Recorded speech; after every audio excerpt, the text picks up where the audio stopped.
પાકિસ્તાનથી migraine થઈને હાલમાં રાજકોટ ખાતે રહેતા મહેશ્વરી સમાજના લોકો દ્વારા પરંપરાગત રીતે ખડિયા યાત્રાનું આયોજન કરવામાં આવે છે। જ્યારે પાકિસ્તાન હતા ત્યારે આ યાત્રા પાકિસ્તાન કરવામાં આવતી હતી, પરંતુ હાલમાં કચ્છના તપોભૂમિ અને કર્મભૂમિએ યાત્રાનું આયોજન કરવામાં આવે છે।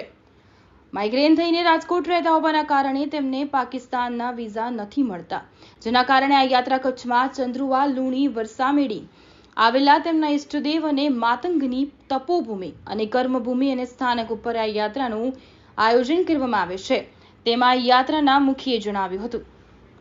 રાજકોટથી આશરે 100 જેટલા મહેશ્વરી સમાજના લોકો યાત્રામાં જોડાયા હતા અને આજે અંજાર ખાતે આવેલા બગથરા ખાતે આ ખડિયા યાત્રાનું સમાપન કરવામાં આવશે।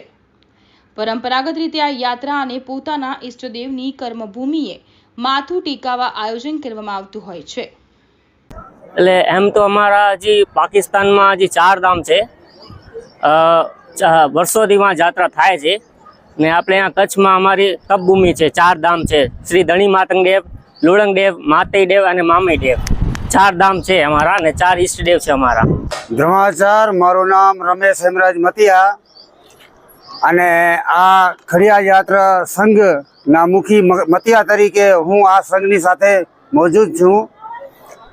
ખડિયા યાત્રા સંઘ જે રાજકોટમાં આપણા રહે છે તે લોકો 2 વર્ષથી અહીંયા ખડિયા યાત્રાનું આયોજન કરે છે અને 2 વર્ષથી હું એમની સાથે જોડાયેલો છું।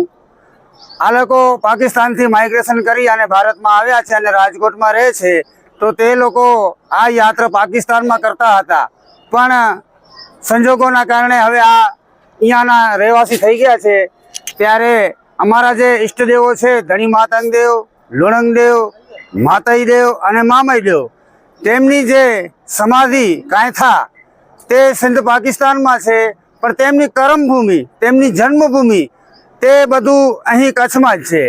તો ત્યાં જે લોકો નથી પહોંચી શકતા, તો અમે તમામ સંઘના મુખી, સંઘના મૈસર, સંઘના લુણંગદેવ અને ગૌરા અને ગૌરીઓ બધા મળી કરી અને તેમની જે અમારા કચ્છમાં જે એમની જન્મભૂમિ, એમની તપોભૂમિ છે, ત્યાં અમે ખડિયા યાત્રાનું સમાપન કરીએ છીએ। અને આજે સંકટ ચોથના દિવસે મહાપુરુષ શ્રી મામૈદેવનો નિર્વાણ દિવસ છે, તો આ નિર્વાણ દિવસ નિમિત્તે અમે મામૈદેવના સ્થાન અંજાર બગથરા મધ્યે જાશું અને આ યાત્રાનું અંત ત્યાં થશે, પૂર્ણાવતી ત્યાં થશે અને ત્યાંથી તમામ જે યાત્રાળુ છે નાતગત માટે, સમાજ માટે અને આખા વિશ્વ માટે તે લોકો પ્રાર્થના કરશે કે સુખ શાંતિ રહે, બીમારીથી બચે અને બધા લોકો વ્યસન મુક્ત થાય, એવી બધાની આશા છે। જય ધણી માતંગ।